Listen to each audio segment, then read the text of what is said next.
नमस्कार दोस्तों, job centre में आपका स्वागत है। रेलवे एवं अन्य सरकारी नौकरियों की जानकारी इस चैनल पर मिलती रहती है। तो अगर आप चैनल पर नए हैं तो प्लीज़ चैनल को लाइक करें, शेयर करें एंड सब्सक्राइब करें। तो आइए हम बात करते हैं रेलवे भर्ती 2023 के बारे में। तो एक लेटेस्ट खबर है। लेटेस्ट क्या है, बहुत पुरानी खबर है, लेकिन ये टाइम टू टाइम रेलवे याद दिलाता रहता है ताकि कैंडिडेट्स बाद में जो है स्ट्राइक ना कर सकें या कुछ बोल ना सके कि हमको बताया या नहीं गया या फिर वो है।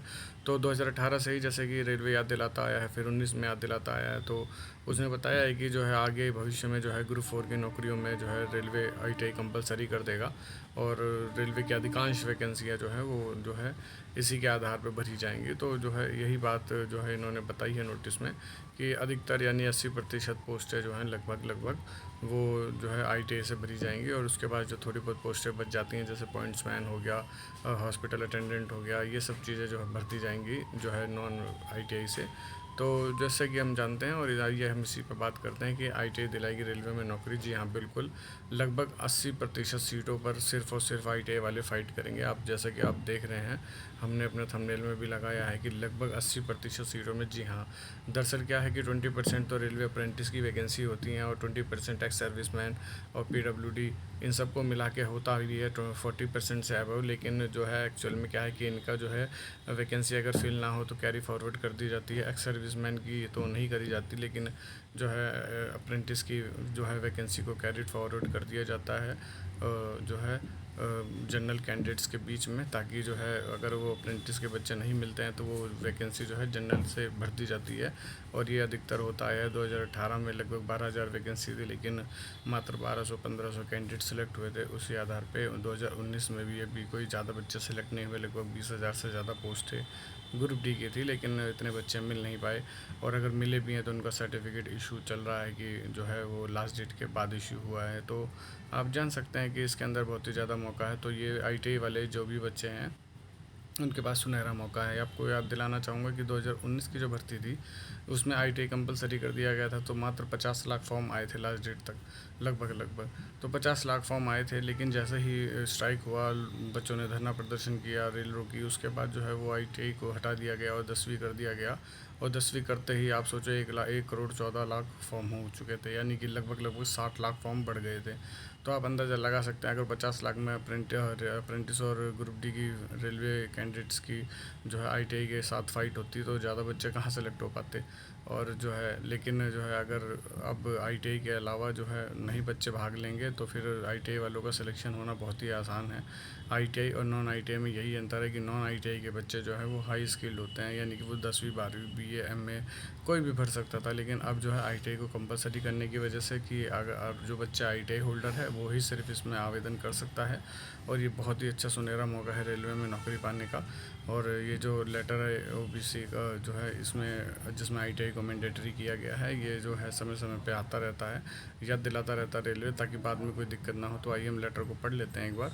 और इसमें कुछ खास नहीं है, जैसा कि हमने पहले भी बताया है और अभी भी बता रहे हैं कि इसमें ऐसा कुछ भी खास नहीं है। लेकिन हाँ, इसके अंदर क्लियरली ये बोला गया है कि requisite education qualification for railway jobs level 1, यानी लेवल 1 पोस्टों को जो है हम बता रहे हैं कि इसके अंदर क्या क्या मांगा गया है।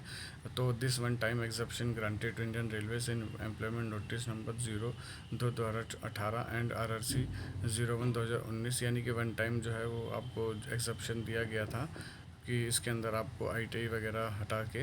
और द मिनिमम क्वालिफ़िकेशन, जैसे हम यहाँ से पढ़ते हैं, मेन टॉपिक हमारा यहाँ से, the minimum qualification for all future recruitment to be notified after 15/6/2019 in level 1 of the pay matrix in technical department, civil engineering, mechanical, electrical and signal telecom department and catering wing in railway 10th pass plus national apprentice certificate or ITI। यानी कि जो है अधिकतर ये अब बचा ही क्या है, आप भी सोचिए। सिविल इंजीनियरिंग और जो है मैकेनिकल, इलेक्ट्रिकल, सिविल, सब कुछ, टेलीकॉम, सब कुछ तो आ गया।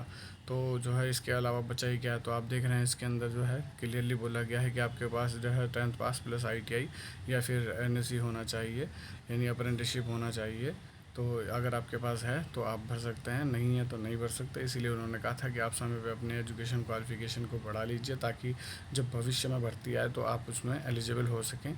तो रेलवे भर्ती की 2023 की एक बहुत ही बड़ी खबर है। और अभी भी अगर आपने ITI नहीं करी है तो बहुत सारी ट्रेड हैं जो 1 साल की हैं, खैर आप इस बार तो एलिजिबल नहीं हो पाएंगे, लेकिन आई होप सो अगले भविष्य में आप एलिजिबल हो पाएँ। अगर रेलवे में नौकरी करने का आपका सपना है तो जो है ITI आपके लिए वरदान साबित होगी। इस बार जो है फिर दोबारा एप्लीकेशन जो है बहुत ही कम आएंगे, करोड़ों में तो बिल्कुल भी नहीं जाने के, इस बात की गारंटी है। अगर वैकेंसी 50 से 60 हज़ार लगभग आने के चांसेस है पूरे पूरे, और एप्लीकेशन फॉर्म लगभग 60 से 70 लाख, इससे ज़्यादा पॉसिबल नहीं है टोटल ओवरऑल। तो जो है बहुत ही आसान है नौकरी लेना इस बार। और सारे रेलवे में जो है ITI के बच्चे अपने समान कैटेगरी के बच्चे हैं, कोई भी हाईयर वाला नहीं है कि हाँ भाई डिप्लोमा BTech वाला हो। तो जब ITI वाले से फ़ाइट करेंगे तो कट ऑफ भी कम जाएगी, और जो है बच्चे भी आसानी से सेलेक्ट हो जाएंगे। तो ये रेलवे में जो है नौकरी पाने का एक बहुत ही ज़्यादा सुनहरा मौका है। आई होप सो आप समझ रहे होंगे। और इसके अंदर जो है आपको सबसे अच्छी बात यह है कि जो है बच्चे आपके स्टैंडर्ड के होंगे, जो आपसे ज़्यादा हाई स्किल्ड नहीं होंगे, तो आपको उनसे फ़ाइट करने में कोई दिक्कत नहीं होगी।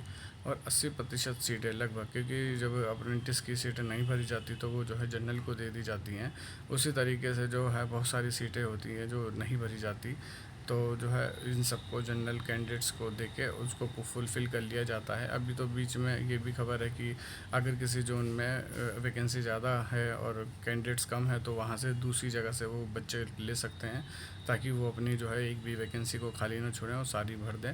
यानी इस तरीके से जो है ये काम हो रहा है। तो आप समझ सकते हैं कि जो है बहुत ही अच्छा है, खबर है ये ITI वालों के लिए, कि जो है ITI जिसने भी करी है, और ITI बहुत सारी हैं जैसे ट्रैक्टर मैकेनिक, डीजल मैकेनिक, ये एक साल की ITI हैं, और दोनों के दोनों जो हैं लोको पायलट में भी एलिजिबल है। तो अगर आपने अभी तक ITI नहीं की है तो ये कम से कम 1 साल की ITI कर लीजिए। 20-22 हज़ार रुपये लगते हैं, लेकिन आपको जो है भविष्य में रेलवे में अप्लाई करने का और रेलवे में जो है नौकरी करने के लिए समझ लीजिए ये आपका प्री एग्ज़ामिनेशन है, जैसे CBT 1 कह लीजिए इसको, कि ग्रुप D में, क्योंकि ITI को आप एग्ज़ाम क्लियर करेंगे तभी आप इसमें आ पाएंगे।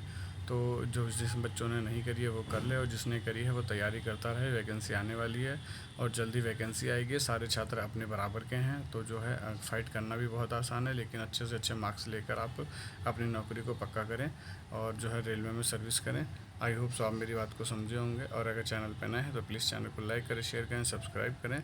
और ये तो सच है कि इस बार ITI में बहुत सारे बच्चे सेलेक्ट होंगे, और बहुत ही अच्छी बात है ये, क्योंकि ITI की वैकेंसियों में लगातार घुसपैठ होती जा रही है। कोई डिप्लोमा और BTech होल्डर उसको लेने की कोशिश कर रहे हैं। जैसे लोको पायलट में एक तरीके से घुसपैठ हो गई है। पहले लोको पायलट ITI होल्डर ही बनते थे, लेकिन अब जो है उसमें डिप्लोमा भी एलिजिबल कर दिया है। लेकिन टेक्नीशियन में अभी फ़िलहाल के लिए तो ITI ही ज़रूरी है, डिप्लोमा को कंसिडर नहीं किया गया है। तो इसीलिए भविष्य में क्या होगा कुछ नहीं पता है, सरकार क्या पॉलिसी लाएगी कुछ नहीं पता है। तो अभी फ़िलहाल के लिए तो यही है कि ग्रुप D एक वरदान साबित होगा ITI बच्चों के लिए जो तैयारी कर रहे हैं, जिन्होंने ITI करी है। और उसके साथ साथ तैयारी करते रहिए, ताकि ज़रूरी नहीं है आप ग्रुप D में ही सिलेक्ट हो। अगर आपका लोको पायलट टेक्नीशियन में होता है तो और अच्छी बात है। तो मेहनत करें, अच्छे से तैयारी करें, और आई होप सो जो है आप जल्द ही रेलवे में नौकरी करते हुए दिखेंगे। थैंक यू, धन्यवाद, बेस्ट ऑफ लक।